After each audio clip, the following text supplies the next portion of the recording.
नमस्कार मित्रों, desire point channel के इस नए वीडियो लेक्चर में मैं हूं अमित दुबे और आज के इस वीडियो लेक्चर में हम कक्षा 10 की NCERT मैथ की प्रश्नावली 4.3 का अध्ययन कर रहे हैं, जहां पे आज हमारा प्रश्न है 9वां प्रश्न हमें हल करना है।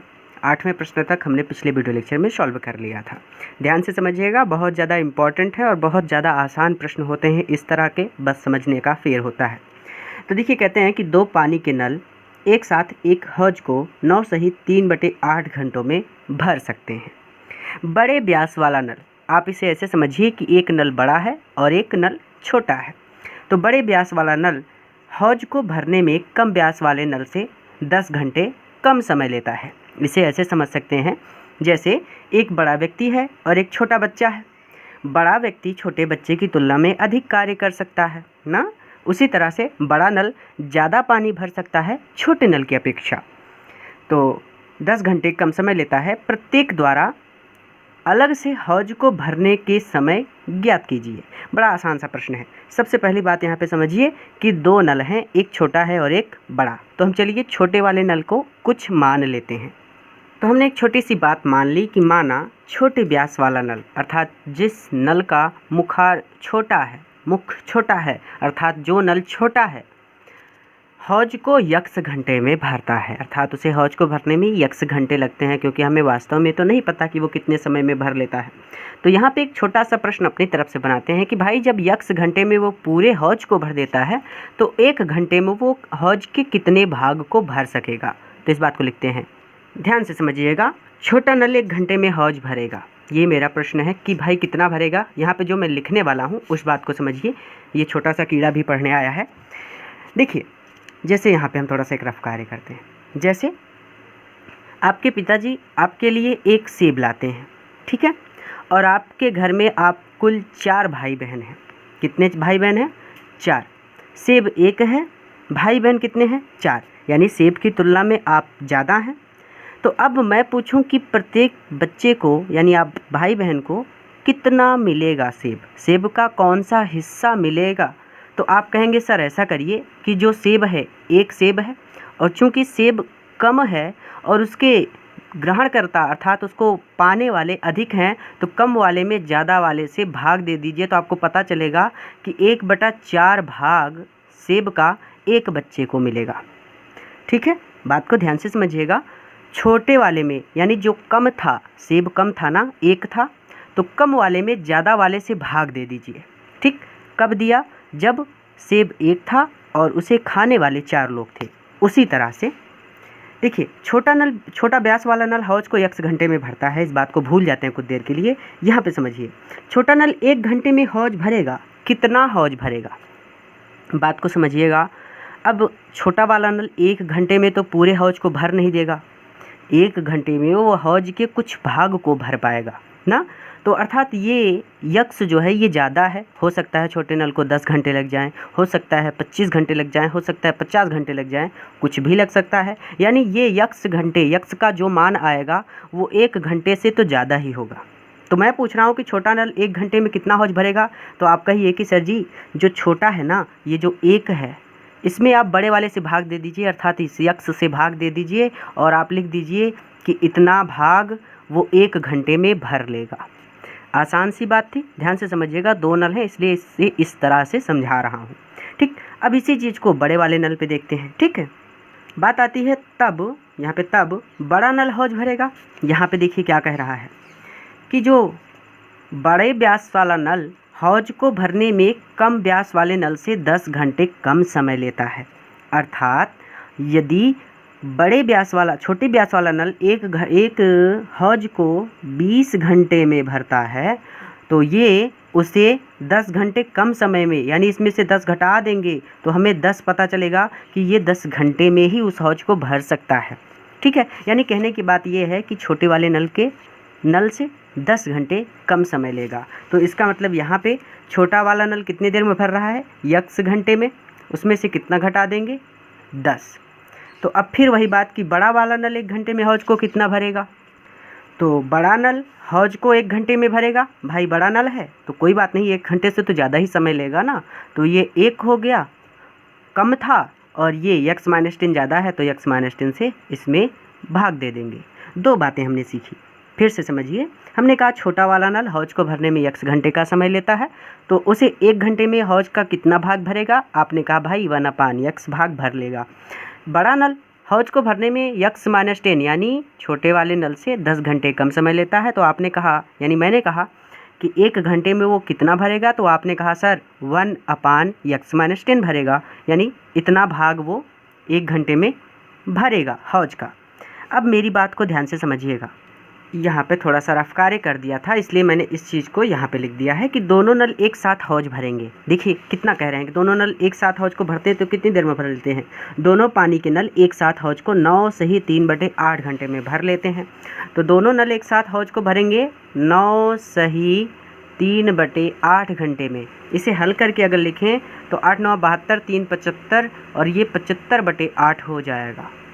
ठीक है, तो अब यही बात फिर से लगाएंगे कि दोनों नल 1 घंटे में हौज को कितना भरेंगे।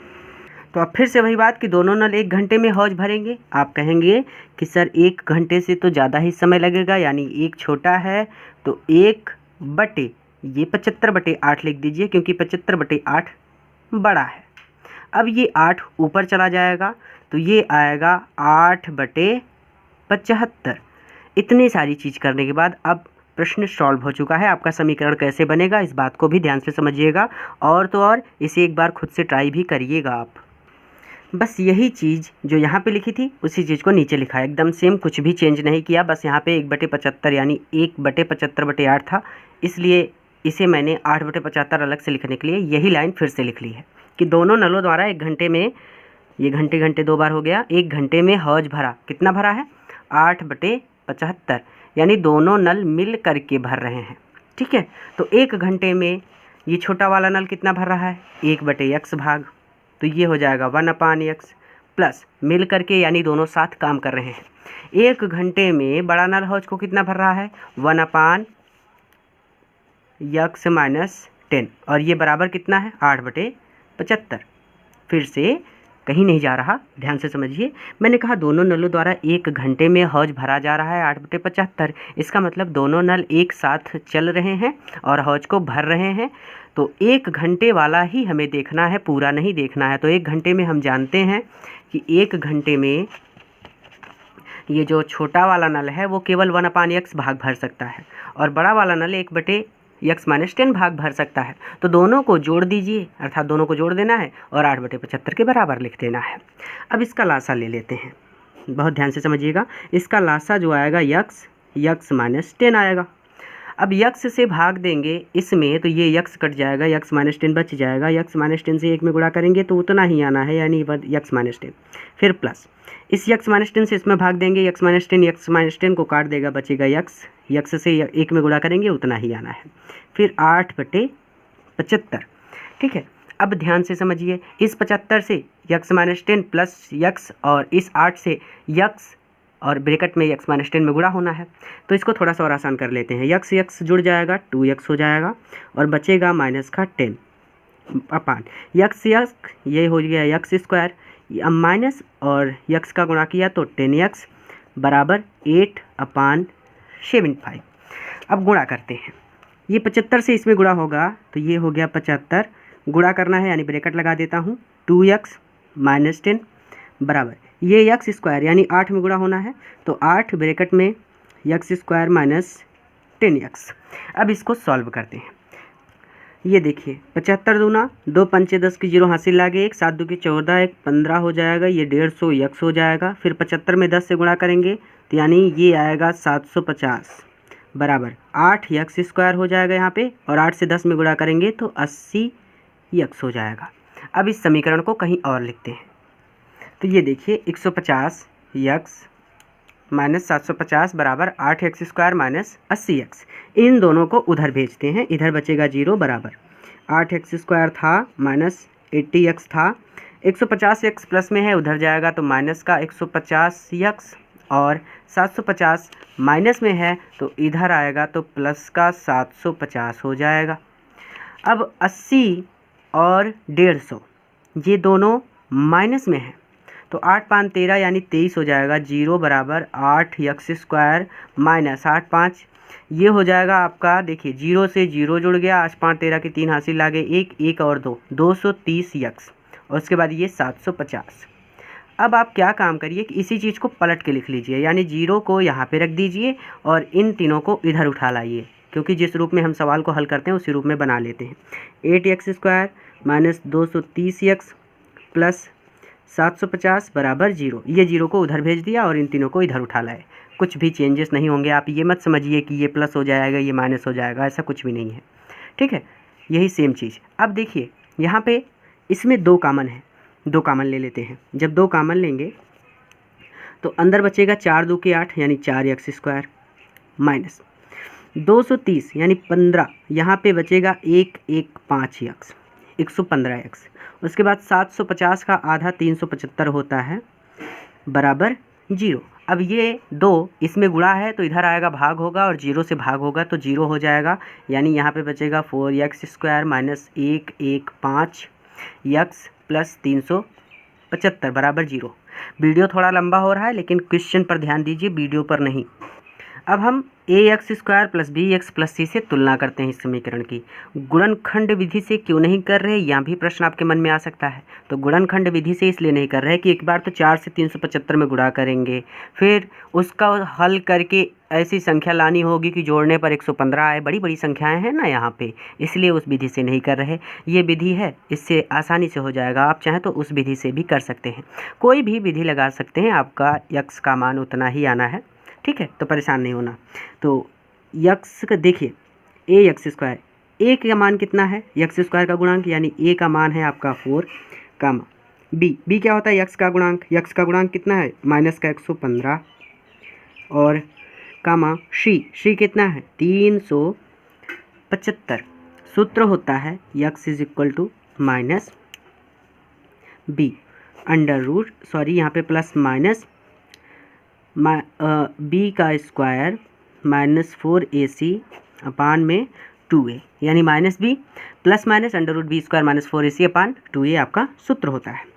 अब देखिए यक्स बराबर, ये माइनस b है तो भाई माइनस लगाया, b का मान कितना है 115, तो माइनस में 1 1 5 लिख दिया, प्लस माइनस देखिए अंडर रूट b², b का मान कितना है माइनस में 1 1 5, इसका होगा स्क्वायर माइनस 4 इंटू ए का मान कितना 4 इंटू सी का मान कितना 375। ये अंडर रूट पूरे का है, पूरे का बटा 2 गुणते ए का मान है 4। अब ये माइनस अंदर जाएगा तो यक्स बराबर, ये माइनस अंदर गया तो माइनस माइनस प्लस, यानी 115 प्लस में हो जाएगा, प्लस माइनस 115 का 115 में गुणा करेंगे तो आपका जो मान आएगा वो 1300 यानी 13,225 आएगा। ये मैंने पहले से गुणा किया हुआ था और गुणा करके लिख दिया है। और यहाँ पे जब आप गुणा करेंगे तो 4 चौको 16 और 16 का 375 में गुणा करेंगे या तो आपको 6000 मिल जाएगा, पूरे का बटा 4 दूके 8, यहाँ पे 4 दूके 8। यक्स बराबर 1 1 5 प्लस माइनस अंडर रूट, ये जब आप इसे घटाएंगे तो आपको मिलेगा 72,025 बटे 8। यक्स बराबर 1 1 5 प्लस माइनस 72,025 किसका वर्ग है, ये है 85 का वर्ग बटे 8, यानी हम इसको लिख सकते हैं 85 इंटू 85। अब जोड़ा बन गया है तो 185 बाहर आ जाएगा, तो यक्स बराबर 1 1 5 प्लस माइनस 85 अपान 8। इसका मतलब है कि एक बार 85 को प्लस में लेना है, एक बार 85 को माइनस में लेना है। इसी चीज़ को अलग लिखते हैं कहीं। तो सबसे पहले धनात्मक मान ले लेते हैं। धनात्मक मान लेने पर, जब धनात्मक मान लेंगे यानी यक्स बराबर 1 1 5 प्लस 85 लेंगे अपान 8 करेंगे तो जो हमें मान मिलेगा वो आपको मिलेगा 500 और 8 1 9 1 10 और 1 1 2 200 बटे 8। ये यक्स बराबर 8 2 के 16 और 8 चौको 40, यानी ये 8 45, यानी यक्स बराबर आपको मिलेगा 25। और जब यही मान हम लेंगे ऋणात्मक, यहाँ पे लाइन खींच देता हूँ, तो ये होगा यक्स बराबर 1 1 5 माइनस 85 अपान 8। जब घटाएंगे तो आपको 5 में से 0 गया, 11 में से 8 जाएगा तो 3, यानी 30/8। और इसे हल करेंगे तो कुछ मान आएगा जो दशमलव में होगा। दशमलव वाला मान आपको नहीं लेना है, ऋणात्मक मान आपको नहीं लेना है। ये माइनस में आता तब भी नहीं लेंगे, दशमलव में आया है तब भी नहीं लेना है। यानी यक्स का मान हमें मिल गया 25। तो इसका मतलब यक्स हमने किसे माना था? छोटे वाले नल को। यानी 25 घंटे में छोटा वाला नल हौज को भर देगा। यह बात आप लिखेंगे कि 25 घंटे में छोटा वाला नल हौज को भर देगा। ये लाइन मैंने लिखी है जो यहाँ पे आपको लिखना है कि 25 घंटे में छोटा वाला नल हौज को भर देगा। तो बड़ा वाला नल कितने देर में भरेगा? बड़ा नल भरेगा बराबर हम जानते हैं कि यक्स माइनस 10, क्योंकि छोटे वाले नल से 10 घंटे पहले भर सकता है। तो यक्स का मान कितना आया? 25। 25 माइनस 10 करेंगे तो आपको मिलेगा 15। अर्थात छोटा वाला नल 25 घंटे में भरेगा और बड़ा वाला नल 15 घंटे में भरेगा। इस तरह से आपको आंसर मिल गया। अगले प्रश्न पर चलते हैं। यहाँ पे दूसरा प्रश्न यानी अगला है 10वां कि मैसूर और बेंगलोर के बीच के 132 किलोमीटर यात्रा करने में एक एक्सप्रेस रेलगाड़ी सवारी गाड़ी से 1 घंटे समय कम लेती है। मध्य के स्टेशनों पर ठहरने का समय ध्यान में न लिया जाए तो इस बात को छोड़ देना है। यदि एक्सप्रेस रेलगाड़ी की औसत चाल सवारी गाड़ी की औसत चाल से 11 किलोमीटर अधिक हो तो दोनों रेलगाड़ियों की औसत चाल ज्ञात कीजिए। समय का अंतर निकालना है। ठीक उसी प्रकार जैसे ये 8वां प्रश्न सॉल्व भी किया था उसी प्रकार ये भी सॉल्व होगा। सबसे पहले सवारी गाड़ी की औसत चाल मान लेते हैं। ठीक है, तो हमने कहा कि माना सवारी गाड़ी की औसत चाल x किलोमीटर पर आवर है। अब कितनी दूरी तय कर रही है? 132 किलोमीटर। तो इसको लिखते हैं। तो 132 किलोमीटर दूरी तय करने में लगा समय, सूत्र समझिएगा, चाल बराबर होता है दूरी बराबर होता है, चाल बराबर ही समझ लीजिए नहीं तो आप कंफ्यूज हो जाएंगे। देखिए चाल बराबर होता है दूरी बटे समय। ये ठीक उसी प्रकार जैसे 8वां प्रश्न सॉल्व भी किया था। तो समय बराबर क्या हो जाएगा? ये समय बराबर हो जाएगा दूरी बटे चाल। तो ये समय है ना, तो समय बराबर तो होता है दूरी बटे चाल। समय दूरी कितना तय कर रही है? 132 किलोमीटर बटे, और इसकी चाल कितनी है? x kilometre per hour. तो ये हो जाएगा x। तो इसको लिख सकते हैं ना किलोमीटर, यानी इतने घंटे में, चूँकि समय बराबर होता है दूरी बटे चाल, ये इसलिए मैंने यहाँ पे समझाया दोबारा से। डायरेक्ट दूरी बराबर निकाल रहा था लेकिन मैंने अलग से निकाला। तो ये देखिए चाल बराबर होता है दूरी बटे समय, समय बराबर होता है दूरी बटे चाल। तो दूरी कितनी है? 132 किलोमीटर, चाल कितनी है? x। ठीक, अब देखिए बड़ी वाली गाड़ी जो है उसकी चाल देखिए। तो छोटी वाली गाड़ी सवारी गाड़ी का तो हमने निकाल लिया। मैसूर और बेंगलोर के बीच की दूरी 132 किलोमीटर यात्रा करने में एक्सप्रेस रेलगाड़ी सवारी गाड़ी से 1 घंटे समय कम लेती है। ये तो समय का अंतर है, इसे अभी पढ़ना ही नहीं है, इसे भूल जाइए। यहाँ पे यदि एक्सप्रेस रेलगाड़ी की औसत चाल सवारी गाड़ी की औसत चाल से 11 किलोमीटर अधिक हो तो सवारी गाड़ी की चाल कितनी है? x। तो एक्सप्रेस की कितनी होगी? उसे में प्लस कर दीजिए 11। समझ में आई बात? तो एक्सप्रेस गाड़ी की चाल कितनी है? x + 11, क्योंकि सवारी गाड़ी की चाल x किलोमीटर पर आवर है तो एक्सप्रेस की चाल उससे 11 अधिक है, अर्थात हमें x में 11 जोड़ देना है। तो 11 x + 11 किलोमीटर पर आवर। तो अब यहाँ पे भी वही समय निकालना है। तो हम कहते हैं कि 132 किलोमीटर दूरी तय करने में कितना समय लगेगा? तो 132 किलोमीटर दूरी तय करने में लगा समय। ये डंडी आपको नहीं खींचनी, मैंने गलती से खींच दी है, आवर लिखने जा रहा था यहाँ पे। तो 132 किलोमीटर दूरी तय करने में लगा समय, हम जानते हैं समय बराबर होता है दूरी बटे चाल। दूरी कितनी तय करनी है? 132। चाल कितनी है? x + 11। ठीक, अब देखिए हम इसे कैसे हल करेंगे। यहाँ पे घंटे ज़रूर लिख लीजिएगा नहीं तो एग्जामिनर नंबर काट लेंगे। घंटे, ठीक है। अब हमें इसकी आवश्यकता है, इसे ध्यान से समझिएगा। समय का अंतर है, समय का घटाना। देखिए मैसूर और बेंगलोर के बीच के 132 किलोमीटर यात्रा करने में एक एक्सप्रेस रेलगाड़ी सवारी गाड़ी से 1 घंटा समय कम लेती है। देखिए मेरी बात को ध्यान से समझिए। हो सकता है सवारी गाड़ी 15 घंटे में पहुंचती हो तो एक्सप्रेस गाड़ी उससे कम समय लेती है, अर्थात ये 14 घंटे में ही पहुंच जाएगी। तो बताइए कि 15 ज़्यादा है कि 14 ज़्यादा है? जाहिर सी बात है 15 ज़्यादा है। तो 15 यानी जो ज़्यादा है उससे कम वाले को घटा देना है। कितना आएगा? 1 घंटा। यानी जो सवारी गाड़ी है, यहाँ पे लिखा है मैंने, कॉपी में देख के लिख रहा हूँ, 132/x, उसमें से हम जब घटाएंगे 132/x + 11 तो हमें बराबर मिलेगा 1। ये दोनों का अंतर है 1 घंटा। मैंने कहा है ना आपको कि ये अंतर निकालना होता है, तो समय का अंतर है। जो सवारी गाड़ी है वो 15 घंटे में पहुंच रही है, तो एक्सप्रेस गाड़ी 14 घंटे में पहुंच जा रही है। इसका मतलब 15 में से 14 घटा दें तो हमें 1 घंटा मिल जाएगा। इस बात को समझ रहे हैं, घटाना है, अंतर निकालना है। कहीं पे भी आपको प्रश्न ऐसे मिलते हैं तो आपको दोनों का समय निकाल के उन्हें घटा देना है, और घटाने के बाद यहाँ पे जो टाइम दिया रहे वही टाइम बराबर करके लिख देना है। ठीक है, तो आप इस समीकरण को, यानी ये वाला जो समीकरण बनाया है वो लिखते हैं। सबसे पहले हम लिखेंगे प्रश्नानुसार, यानी जो प्रश्न कह रहा है हम वही काम कर रहे हैं। हर जगह पर समीकरण बनाने से पहले आप प्रश्नानुसार लिख दिया करिए। मैं 2-3 बार भूल गया, लेकिन जैसे ही आप समीकरण बनाते हैं आप प्रश्नानुसार लिख देंगे। प्रश्नानुसार हम क्या समीकरण बना रहे हैं कि भाई जो हमारा समीकरण बन रहा है वो है 132/x माइनस 132/x + 11 बराबर 1। दोनों का लासा लेंगे तो जाहिर सी बात है कि x और ये आएगा x + 11, x से इसमें भाग देंगे, पूरा कट जाएगा, ये बचेगा x + 11, और x + 11 से 132 में गुणा होगा, यानी 132 गुणित x + 11 माइनस x + 11 से इसमें भाग देंगे, ये पूरा कट जाएगा, x बचेगा, और x से 132 में गुणा होगा, 132 x आएगा, बराबर हमें मिलेगा 1। अब ये जो है इसे भी हल कर लेते हैं। तो x का गुणा किया x में, तो इसको हल करते हैं पहले। 132 x हो जाएगा, ये 132 x, और जब x में गुणा हो गया प्लस 11 का गुणा करेंगे 132 में, तो ये हमें मिलेगा 1452। ठीक है, 11 दूना 22, इसको हल करेंगे तो आपको मिल जाएगा। क्या फ़ायदा मैं हल करूं। और यहाँ पे ये माइनस का 132 पहले से था, बटे यहाँ पे x का गुणा किया x में x², x का गुणा किया 11 में, तो 11x बराबर 1। अब 132x प्लस में 132x माइनस में कट गए। अब इस x² का इसमें गुणा होगा तो ये हो जाएगा, ये 1452 बचा है।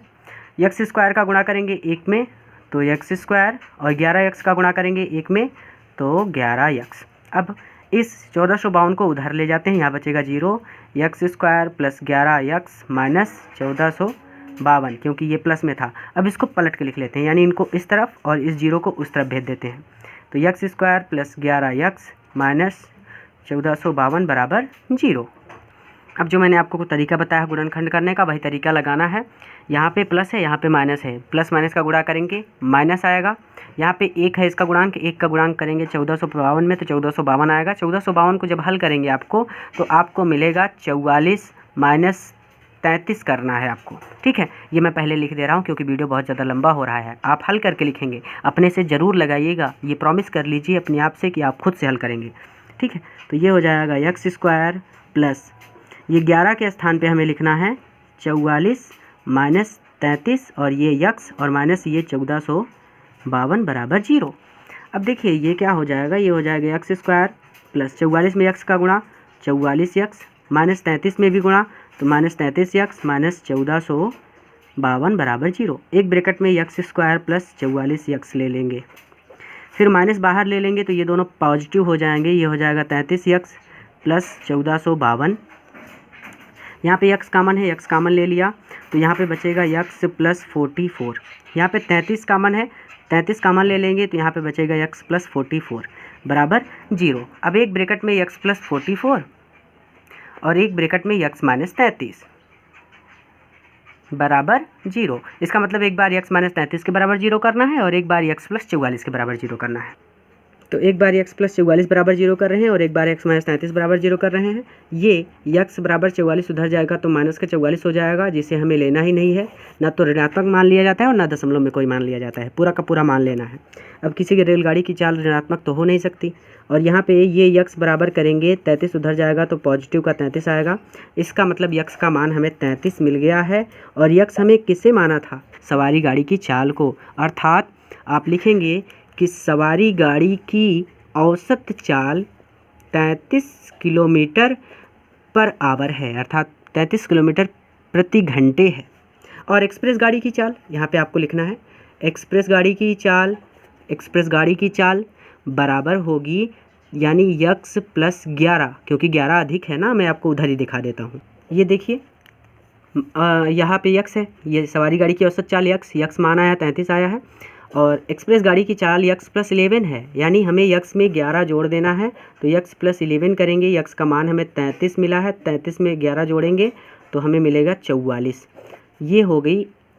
तो आपको ऐसे लिखना है कि सवारी गाड़ी की औसत चाल जो है वो 33 किलोमीटर प्रति घंटे है तथा एक्सप्रेस रेलगाड़ी की चाल यक्स प्लस 11 अर्थात 44 किलोमीटर प्रति घंटे है। इस प्रश्नावली का अंतिम प्रश्न है कि दो वर्गों के क्षेत्रफलों का योग 468 मीटर स्क्वायर है। यदि उनके परिमाप का अंतर 24 मीटर हो तो दोनों वर्गों की भुजाएं ज्ञात कीजिए। बहुत ज़्यादा आसान है, हल करते हैं। प्रश्न को ध्यान से समझ लीजिए एक बार फिर से कि दो वर्गों के क्षेत्रफलों का योग 468 मीटर स्क्वायर है। इससे अभी कोई मतलब नहीं है हमें, ये बाद में देखेंगे। कहता है यदि उनके परिमापों का अंतर 24 मीटर हो तो दोनों वर्गों की भुजाएं ज्ञात कीजिए। किसी एक वर्ग की कोई भुजा मान लीजिए, तो मान लेते हैं कि माना पहले वर्ग की भुजा यक्स मीटर है, तब उसका परिमाप क्या हो जाएगा? परिमाप बराबर होता है भुजा गुणित 4 होता है ना। तो भुजा कितनी है इसकी? यक्स, और उसमें 4 से गुणा करेंगे तो ये 4 यक्स हो जाएगा। ठीक है, 4 गुणित भुजा या फिर भुजा गुणित 4, आपने हो सकता है इसे ऐसे पढ़ा हो कि 4 गुणित भुजा, भुजा गुणित 4। अब 4 में यक्स से गुणा करें या फिर यक्स में 4 से गुणा करें, आना तो 4 यक्स ही है। अब बात को फिर से ध्यान से समझिए। इसने एक बात दी है, क्या दिया है कि उनके परिमापों का अंतर 24 मीटर है। इस बात को कैसे लिखेंगे इसको देखिए। तो ये देखिए, दूसरे वर्ग का परिमाप माइनस पहले वर्ग का परिमाप, ये 24 है। अंतर मतलब होता है घटाना, यही तो कह रहा है। यदि उनके परिमापों का अंतर 24 मीटर हो, यानी पहले दूसरे वर्ग का परिमाप घटा दे पहले वाले वर्ग के परिमाप से, तो उसका मान कितना आएगा? 24। तो ये हो गया दूसरे वर्ग का परिमाप माइनस पहले वर्ग का परिमाप हमने निकाला है 4x बराबर यहाँ पे 24। ये दूसरे वर्ग का परिमाप बराबर ये 24 है। 4x उधर जाएगा तो माइनस का है तो प्लस का 4x हो जाएगा। इसे हम दूसरी तरह से लिख लेते हैं। ये दूसरे वर्ग का परिमाप बराबर 4x प्लस 24। यही 4x जो बाद में था, इस 4x को उठा के पहले कर दिया क्योंकि x को हमें पहले रखना था। तो दूसरे वर्ग का परिमाप 4x प्लस 24 हो गया। अब एक बात बड़े ध्यान से समझिएगा, क्योंकि मैं यहाँ पे दूसरे वर्ग की भुजा निकालने चल रहा हूँ। कैसे निकालूंगा इस बात को समझिएगा। परिमाप बराबर होता है, मैं यहाँ पे ही लिख दे रहा हूँ ताकि आप समझ सकें। परिमाप बराबर होता है भुजा गुणित 4। अब भुजा बराबर, चूँकि यहाँ पे 4 का गुणा है तो परिमाप यहाँ है, तो जब ये 4 इधर आएगा तो ये क्या हो जाएगा? भाग हो जाएगा। आसान सी बात है। तो ये भुजा निकाल रहा हूँ, यही देखिए दूसरे वर्ग की भुजा निकाल रहा हूँ। भुजा बराबर होता है परिमाप बटे 4। तो दूसरे वर्ग की भुजा निकाल रहे हैं तो दूसरे वर्ग का ही परिमाप लेना पड़ेगा। तो परिमाप कितना है? 4x प्लस 24, और बटे में भुजा बराबर सूत्र होता है परिमाप बटे 4, तो यहाँ पे बटे में 4। ठीक है। अब देखिए यहाँ पे 4 कॉमन है तो हम क्या करेंगे, 4 बाहर ले लेंगे तो बचेगा x प्लस 6 चौको 24 होता है, यानी 6 बटे 4। 4 से 4 कट गया, यानी हमें भुजा मिली है x प्लस 6। यानी दूसरे वर्ग की भुजा x प्लस 6 है और पहले वर्ग की भुजा x है। ठीक है, ये मैंने अलग से लिख दिया कि दूसरे वर्ग की भुजा x प्लस 6 है। ये वाला नहीं लिखना आपको, ये पिछला वाला क्वेश्चन है। तो दूसरे वर्ग की भुजा x प्लस 6 हो गई। अब देखिए, अब इसकी आवश्यकता है कि दो वर्गों के क्षेत्रफलों का योग 468 मीटर है। वर्ग का क्षेत्रफल कैसे निकालते हैं? हम कहते हैं कि भाई भुजा लिखिए और भुजा का स्क्वायर कर दीजिए तो वर्ग का क्षेत्रफल निकल जाएगा।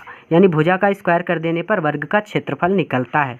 तो इस बात को समझिए। पहले मैं इसे लिखने चल रहा हूँ। दो वर्गों के क्षेत्रफल का योग, यानी पहले का और दूसरे का, दोनों को जोड़ करके हम कितना लिख सकते हैं?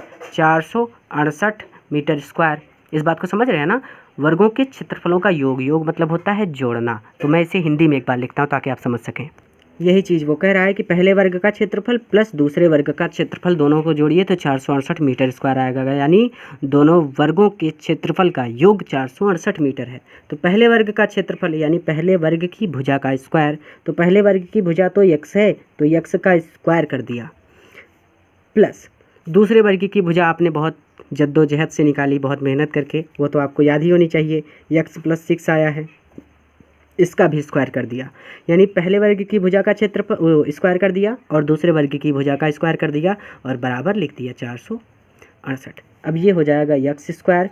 और यहाँ पे देखिए क्या होगा, यहाँ पे एक सूत्र लगेगा और वो सूत्र है a + b का होल स्क्वायर, जो कि होता है a² + b² + 2ab।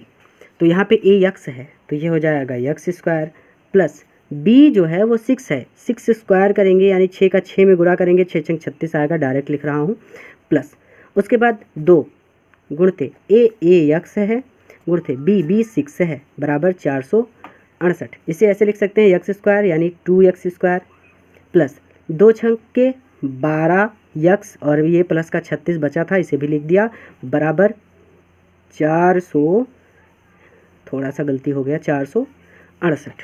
ठीक है, अब इस 468 को इधर लाते हैं तो ये 2x स्क्वायर प्लस 12x, ये प्लस का 36 माइनस 468 बराबर इधर बचेगा 0। अब 36 में से 468 घटेगा तो हमें मिलेगा 2x स्क्वायर प्लस 12x, 8 में से 6 जाएगा 2 बचेगा, 3 में से 6 जाएगा 3 बचेगा और ये होगा 432 बराबर 0। ये माइनस में आएगा क्योंकि 468 माइनस में था। देखिए यहाँ पे भी 2 है, यहाँ पे 2 × 6 = 12 और ये 2 से कट जाएगी, यानी पूरे में 2 है तो 2 कॉमन ले लेते हैं। 2 कॉमन लिया तो यहाँ पे बचा x स्क्वायर प्लस ये 12, 6 दूनी 12 यानी 6x माइनस 432, ये 216, हाँ 216 बराबर 0। 216 का गुणा करेंगे तो 432 मिलेगा, 2 में गुणा करेंगे तो, ठीक है। तो अब इस 2 को उधर भेजेंगे, 0 से भाग होगा 0 हो जाएगा, यानी 2 का अस्तित्व खत्म। ये बचा x square plus 6x minus 216 बराबर 0। गुणनखंड करना है, जाहिर सी बात है कि यहाँ पे देखिए इन दोनों को गुणा किया, घटाने पर मिलेगा, बड़ी संख्या से छोटी संख्या को घटाने पर मिलेगा। अब मैं यहाँ पे डायरेक्ट लिख रहा हूँ, जो संख्या आपको लानी है ना वो आएगी x स्क्वायर प्लस ये 16 है, 16 18, 18 में से अगर 12 घटा दें, 18 माइनस 12 कर दें, हाँ तो 6 मिल जाएगा, यानी ये हो गया x माइनस हो गया आपके पास 216 बराबर 0। ठीक है, अब देखिए ये हो जाएगा x स्क्वायर प्लस ये हो जाएगा 18x और ये माइनस का 12x और ये माइनस का 216 बराबर 0। एक बार इन दोनों को एक ब्रैकेट में x स्क्वायर प्लस 18x एक ब्रैकेट में, माइनस बाहर ले लेंगे तो अंदर वाले दोनों प्लस हो जाएंगे। ये मैं फास्ट थोड़ा कर रहा हूँ ताकि वीडियो ज़्यादा लंबा ना बने। यहाँ पे x कॉमन है, x कॉमन लेंगे x + 18 आएगा। यहाँ पे 12 कॉमन है, 12 कॉमन लेंगे x + 18 आएगा। एक ब्रैकेट में x + 18 और एक ब्रैकेट में x - 12 बराबर 0। अब एक बार x + 18 के बराबर 0 करते हैं, तो x + 18 के बराबर 0 करेंगे तो x बराबर हमें मिलेगा माइनस का 18, जो कि अमान्य है, जो मान हमें नहीं लेना है। अब हम x - 12 बराबर 0 करेंगे तो x बराबर हमें मिलेगा 12, यानी x का मान आया है 12। तो पहले वर्ग की जो भुजा है वो 12 मीटर है और दूसरे वर्ग की भुजा आपने बड़ी मेहनत करके निकाली थी, x + 6 तो 12 + 6, 12 6 18, यानी दूसरे वर्ग की भुजा 18 मीटर और पहले वर्ग की भुजा 12 मीटर है। पूरा वीडियो देखने के लिए धन्यवाद।